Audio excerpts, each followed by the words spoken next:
awesome. So, this is Hannah Print, and this is Elisabeth Taylor.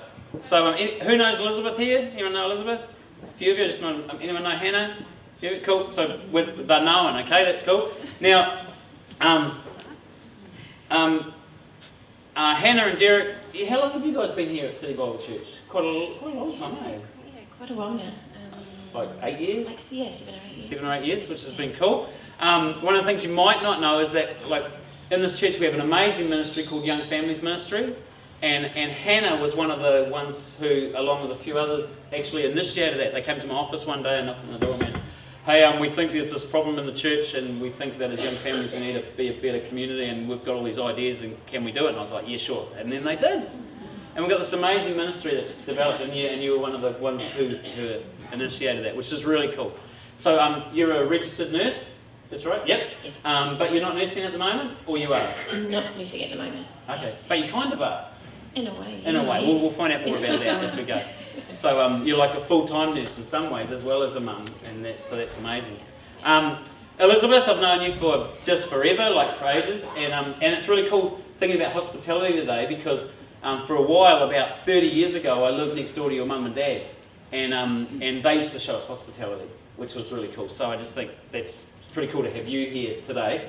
But Elisabeth, for those that don't know, is one of our trustees for Agora Community Trust, and so does an amazing job of that. And I think that's cool because Agora Community Trust has quite a hospitality core to what it does, and Elisabeth uses her gifts of hospitality within that, like, governance of trustee as well, which is awesome. But so you guys will probably like introduce us a bit about family and stuff as we go. But I know for the reason I've invited both of you to come is that both of you are like, we'd call it in the old-fashioned way, given to hospitality. Like, you're people that actually do enjoy sharing your home with others. And we know hospitality is more than just eating and drinking. It's about welcome, it's about acceptance, it's about home. But what I'm keen to know is the why. Okay, so like why for each of you are you actually, I think, reasonably passionate about hospitality? Why is that? Well, I think hospitality is something that I've been brought up with. It's something that's always been present in our family and in our extended family as well. I remember my grandma and my granddad always working really hard to welcome people into their home. They were people that would work hard at providing for maybe church functions, and they also, just about every single Sunday, I think, they would have someone over for Sunday lunch, and it would normally be a roast, like they did it back in the day. And my grandma would put a lot of time and effort into that, and it would be something that she would always take pride in doing and do really well. And I was talking to my mum about hospitality this week and asking about my nana, because I know hospitality looked a bit different for her. They were from a farming community, and she said that she remembers carrying big picnic baskets full of food to the back of the farm to feed the men that would be working on the farm at harvest time. And so that would be something that there'd be periods of time where it would be kind of full on, kind of providing for people, and then it would become an ebbs and flows. And my family, as a child, I was brought up in a family where my parents were quite heavily involved in ministry, and so our family always, we had people coming and going through our home, and sometimes that would be for a bed, for the night, or it might be for a meal for a group of teenagers, or a planned meal to catch up with a family.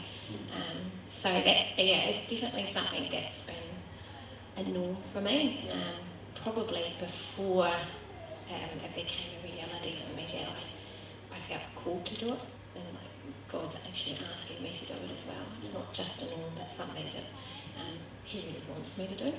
Yeah. So I think that passion has come from growing up with it, but also I really enjoy it. I really love being able to show love to my friends and my family by making a really great meal, or making a batch of lunch and going and giving it to a friend that just needs needs a smile, or things like that. Yeah. Awesome. What about for you, Elisabeth? I know you're passionate about food, but I think, it's an interesting thing, like my observation can be that sometimes we box people in, like we look and go, man, Elisabeth's really good at food.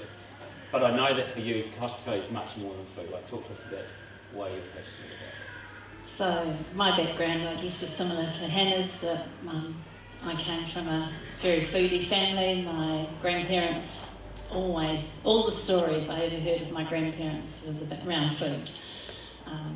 My grandfather was a drover, and he'd be going down the road and he'd come to a home that he knew, and he'd be calling out, "Is the kettle on?" And he'd be going in and he'd be sharing a meal with them and just loving the whole environment of getting into people's homes. That passed on to my mother. My parents always had people in their home. We had boarders that lived with us, but we also, Mum loved to cook a roast on Sunday and invite whoever home, all the waifs in Australia. She always waited till the end to see who was left that was lingering, and obviously they needed a meal, so she'd take them home, and then they'd spend the afternoon, we'd play games, and then she'd give them tea, and of course then it was back to church for Sunday night. But so for me, that was what you did. You shared God's love, Jesus' love for us by sharing a meal.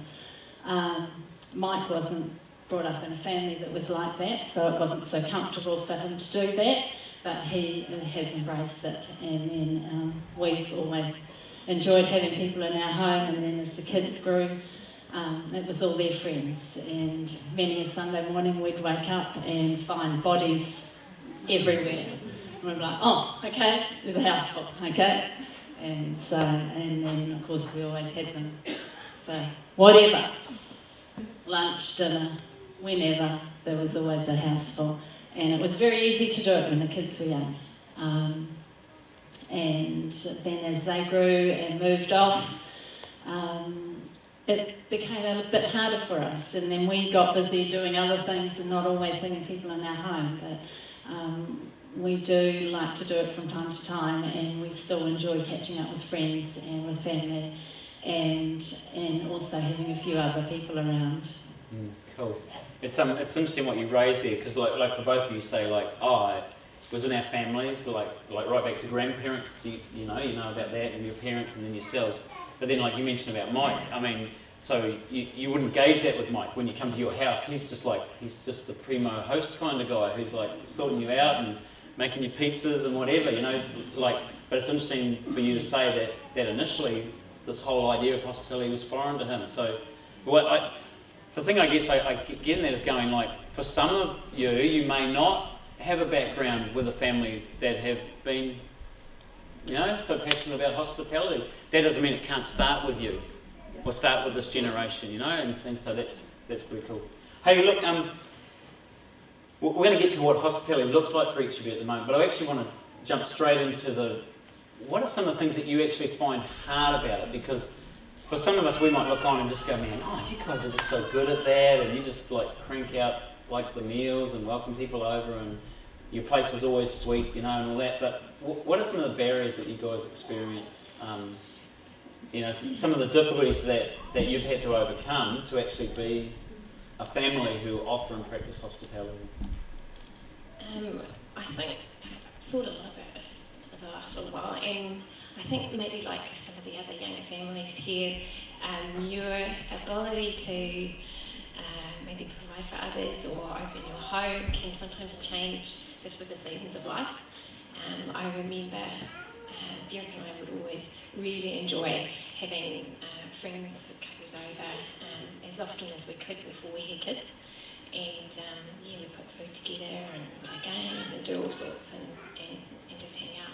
So naturally having children kind of changes the logistics of things, and so you have to kind of juggle things a little bit more and think about how you're going to do that around the needs of your children.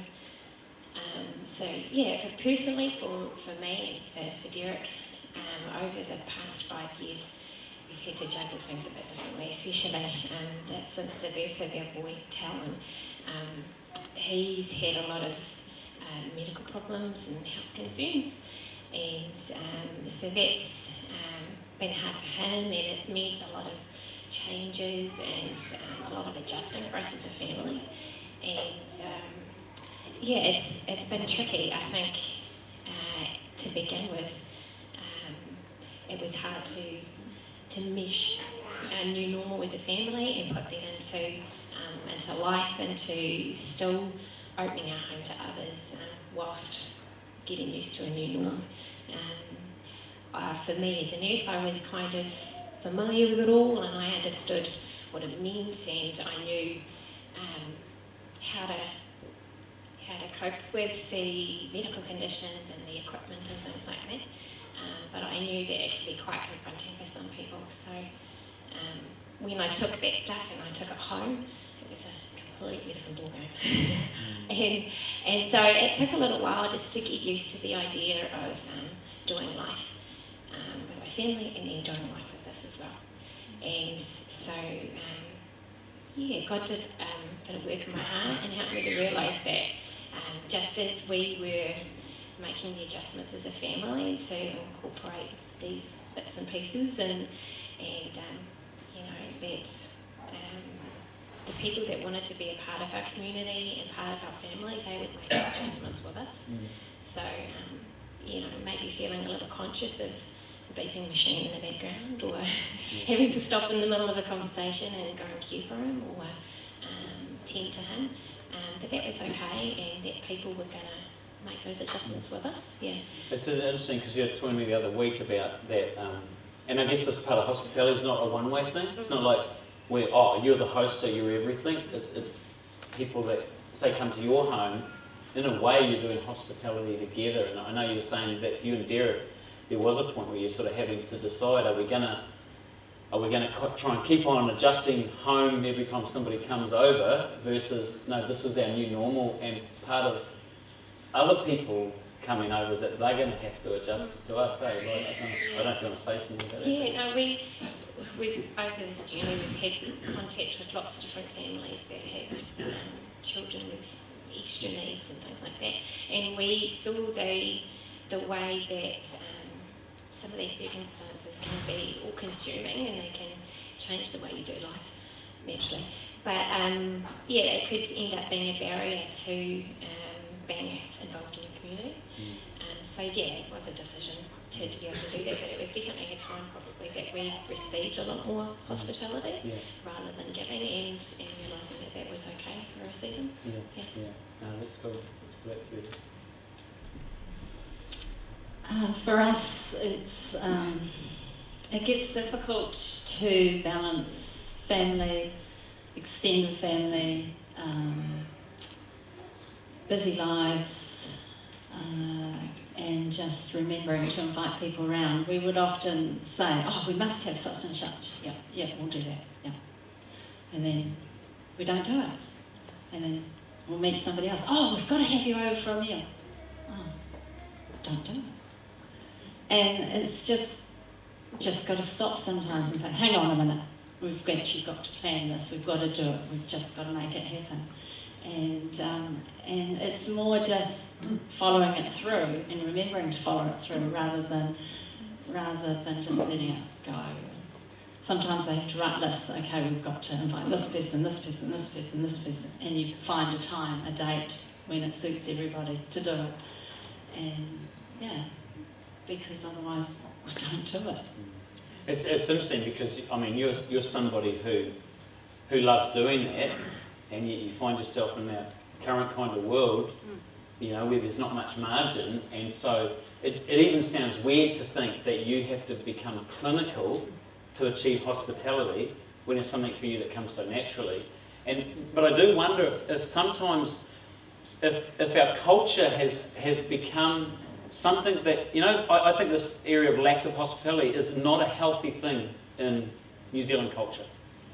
And if that's creeping into City Bible Church, which I think it has over the years, then that's not a healthy thing. So in order to bring health to that, sometimes might take a little bit of planning and clinical. We want it to always be just a natural, free-flowing thing, but I think in the past, maybe the way New Zealand culture was, especially more agricultural and and the way communities work is that naturally we were finding time and there was margin and we were getting around the table together. That doesn't seem to happen so naturally now. So it becomes something that if it's something we value and we see as of value for us as people who love Jesus and are part of his family, and this is an expression of his love, then it's something we're going to have to choose. We're going to have to make adjustments for, and that's not always going to be easy. And you can stay with you, Elisabeth. Describe to us at the moment, with your passion for hospitality, but also some of this busyness, which is one of the things you've talked about. But what does current hospitality look like for you at the moment? So, for us, I guess getting together with the family once a week, we try, doesn't always happen, is very important, especially now that we've got grandchildren. We like to try and catch up with them as much as we can. Then the next level is friends, that we have a few friends that we catch up. Sometimes we go out for a meal together, which is nice, but often we'll have them in our homes. Friday night we had Paul and Joanne for dinner. They've just been to England, and we were keen to find out how that went and what they did. And it's hard to talk in church after church, or it's hard to catch up any other time. So we made a point to have them round for a meal and to hear their story and to enjoy that, and it was great. But another thing that we started this year along with Victoria was at the beginning of the year, Victoria said that she had some international friends that would love to get together every now and again and have a meal, but it's really hard when you don't have a home to go to. And so I said to her, well, why don't you come to ours? We could do that once a month. And so we had the first one, and we had a pizza night, because we've got a pizza oven. And that went really well, and everybody's like, oh, can we do this again? So then we had another one. Then we started to do themes of the different countries that people come from, which became quite amusing because we still didn't really. So we'd have a French night, and one person would turn up with a French dish, and we're like, well, that's not French, what the heck is that? But anyway, that was what had happened. And that became really interesting because we got a whole selection of people. We also had some Kiwis there just to try and keep some balance, of people from different countries, different faiths, different foods that they would eat or wouldn't eat. And so it was about trying to balance that and make them all feel comfortable. One person that has become a regular and loves to come, sometimes he brings friends, sometimes he doesn't, is Adam, who is from Eritrea, and Campbell's talked about Adam from time to time.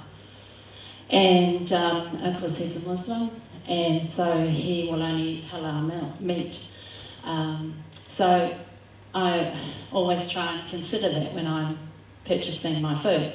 And I'll either go to the halal butcher, or he will eat chicken. They'll eat chicken. It doesn't have to be killed in a certain way,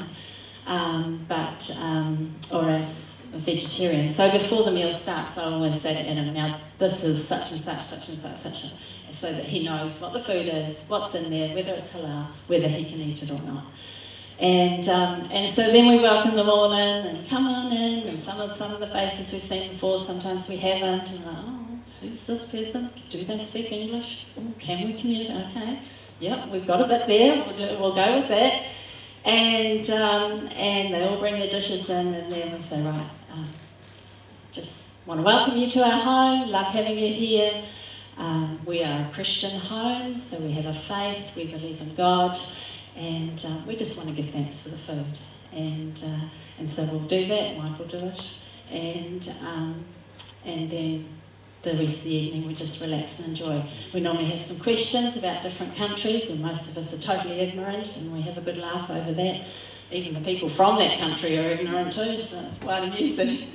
But yeah, it's just a good time to get together, and they just love the fact that they can go to a home and relax and just have a good meal and just enjoy other people.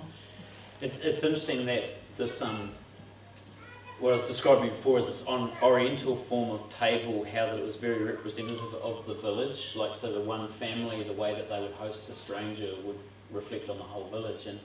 And I know through having had several people that go to your Friday night, just without me not asking, them just saying, oh, we had Friday night at Mike and Elisabeth's, and talking about it, and you get that sense straight away that as you have represented the village in your home, that means that the reputation of the village has actually been held up. So that's really cool. I just want to thank you guys for doing that. It's amazing. Hannah, what about for you? What does it look like at the moment? Because maybe talk about before and after. Like, what did hospitality look like before kids? Now with your grown family, what does that look like? Because it's changed. Yeah, maybe beforehand, I really loved putting things together, whether it be just like I said before, something simple like a gift, or planning a meal, maybe even kind of a really big meal with another person, and putting something together and making it special, and putting some effort into it. I really enjoyed that kind of, the creative side of me, enjoyed it. Maybe after having kids, just maybe had to simplify things a bit more and be okay with that as well. That's all right for a little while. It, like maybe it was last weekend or the weekend before, we had some friends around and they bought buns and chicken, and we got some coleslaw and some fillings, and we just got together and ate together and hung out and caught up and let the kids run wild, and it worked, and it was really great, and it was a good way to touch base and be able to catch up with the people that might otherwise be a bit difficult too, because we've got different commitments now. At the moment, just in the last little while, we've received quite a bit of hospitality through meals being provided to us as a family, which has been really cool, because it's showing the people in our community their love for us, and it's been a real support, and it's been really, really cool. So it kind of comes in ebbs and flows, and just have to be kind to ourselves, I think. You know, it's not always going to be something that we can do without fail every week, and when I can do the same and get a meal back, then I do, and then if I can't, and that's all good.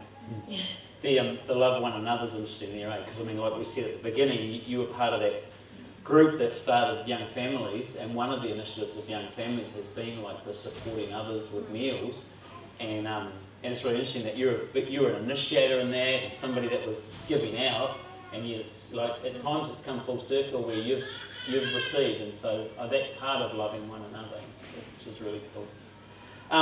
Just to wrap up, like just each of you just share with us how do you feel like your life has been blessed with this whole thing of whether it's giving or receiving hospitality? I think maybe it's blessed me because I think God's maybe changed my perspective of hospitality a little bit. So I really value my upbringing and the heritage that I had from the hospitality that I saw in my grandparents and my mum.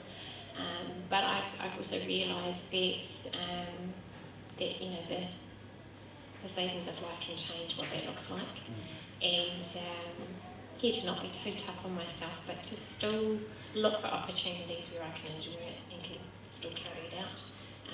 That learning curve has been a real blessing for me, I think. Well, that was a hard question. I'm not one to look for blessings and things, I struggled over that one, but I guess the friendships that we've developed through this, the love that we've shared for other family members, kids that we've got to know through the years, and just being able to be in their lives, even in a small part, just knowing them. I run every morning, and some parts of my run I find quite difficult. So one thing I do is, so I don't focus on the run, is I pray for kids that have been through our home over the years, and that helps me to get up the hills and do things that I don't like doing. And it just, is a nice way to bring them back to my mind of all the people that have been through our home, or kids anyway, and just, some of them I don't know where they are now, but, or I don't know if they're going on for the Lord, but I just pray that He's still working in their hearts. And just being able to, I guess of late, now that our kids have left home and we've got Laura and Ray in Australia and Hugo, and they come home every now and again. It's just lovely to gather around all the families that have been involved in their lives. And Matthew's going off to Japan shortly, and we're just thinking, well, it'd be nice to gather around the people that have been involved in his life, that have been part of his upbringing, that have made him who he is, and just to have a meal together and celebrate, and just to have a catch up, and it's lovely to do that, and to catch up with them and what they're doing in their lives, and for them to see what our kids are up to too. Hey, let me just pray for the two of you and your families. Father, thank you for Elisabeth and for Hannah. Thank you that that they've come to know your love, and that they love you, and that it's really clear that because of that they're just so overflowing with that to love their families, but also wider than that to love this family and their friends and their neighbours, and thank you that you have gifted them in this area of hospitality, but also that they can be those who encourage us and are an example to us as well. So Lord, just continue to fill their homes with just beautiful times of fellowship. Continue to meet their needs as families too, as you would use them to show your love. We pray this in Jesus' name.